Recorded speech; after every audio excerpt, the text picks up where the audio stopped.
Dr. Richard Lewis was a man known for his impeccable skills in the medical field. He had built a career as one of the most sought after surgeons in the country. People from all walks of life came to him hoping for his healing touch. However, his fame came with a condition that turned many away in despair. Dr. Richard had a strict rule. No surgery would be performed unless the full payment was made up front. It didn't matter how desperate or critical the situation was, whether it was a child clinging to life after an accident or an elderly man gasping for breath. The answer was always the same: settle the payment first, and then I'll proceed. Over the years, many had pleaded with him to show mercy, but he stood firm, convinced that people only respected what they paid for. He told himself it was a practical necessity, a way to ensure he wasn't exploited. But deep down, it was more than that. It was his pride, his belief that his time and expertise were too valuable to be given freely. One evening, as the sun dipped below the horizon, casting a golden glow across the city, Dr. Richard sat in his grand study, surrounded by awards and accolades. His life was one of comfort and success, yet there was an emptiness, a distance between him and the world outside his luxurious home. The serenity of the evening was shattered by the shrill ring of his phone. Picking it up, he heard a voice, frantic and trembling. "Dr. Lewis, is this you?" The man on the other end stammered. "Yes, this is Dr. Lewis. Who is this?" he replied, his tone steady and composed. "My name is Alan. I found your son. Ethan has been in a terrible accident. Please come to City Hospital immediately." Dr. Lewis' heart stopped for a moment. Ethan, his only son, his pride and joy, was in danger. Without another word, he grabbed his keys and rushed out, his mind racing with fear and worry. When he arrived at the hospital, he was met by the sight of strangers gathered around his son. Ethan lay on a stretcher, unconscious, his face pale and bruised. Blood seeped through the bandages hastily wrapped around his torso.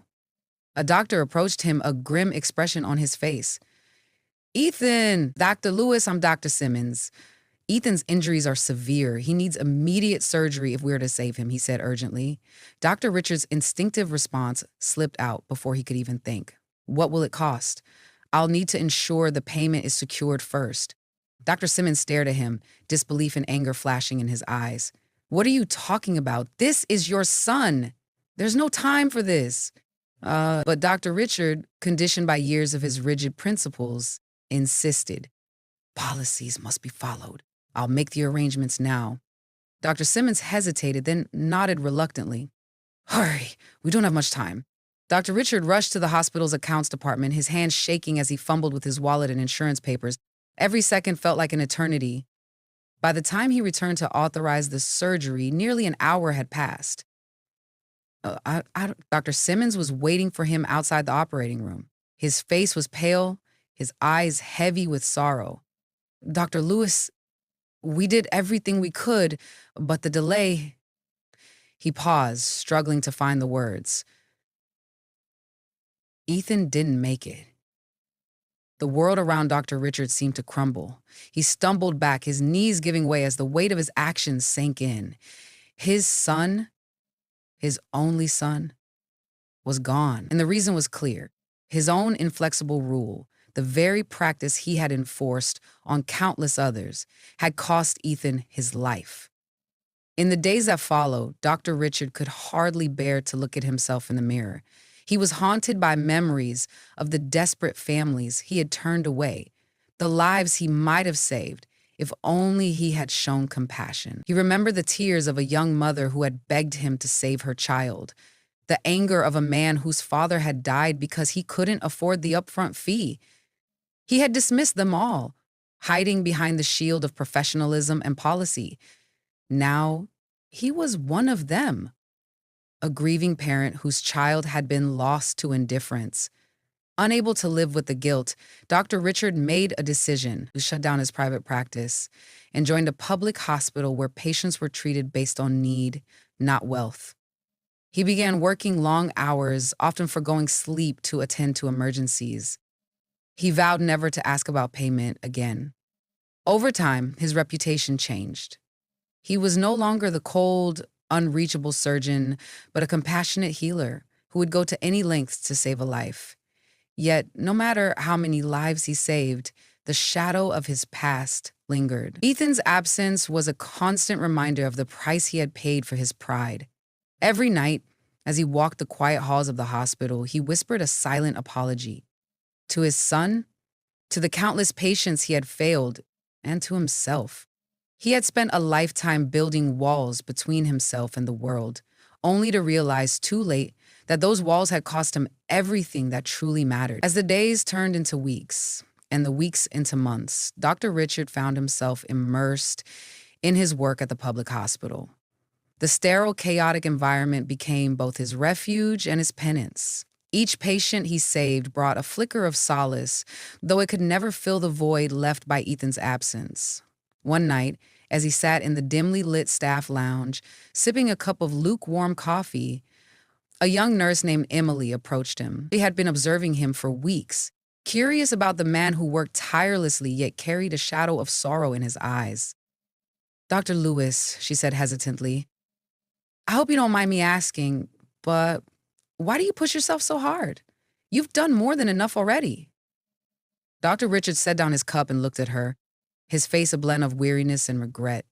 For a moment, he considered brushing off her question, but something compelled him to speak. "There's a debt I can never repay," he said quietly.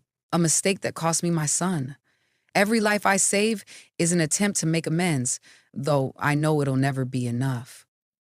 Emily's expression softened. She wanted to comfort him, but she sensed that words wouldn't suffice. Instead, she placed a reassuring hand on his shoulder before leaving him alone with his thoughts. That night, Dr. Richard made a decision. He would establish a foundation in Ethan's name, one that would fund surgeries for those who couldn't afford them.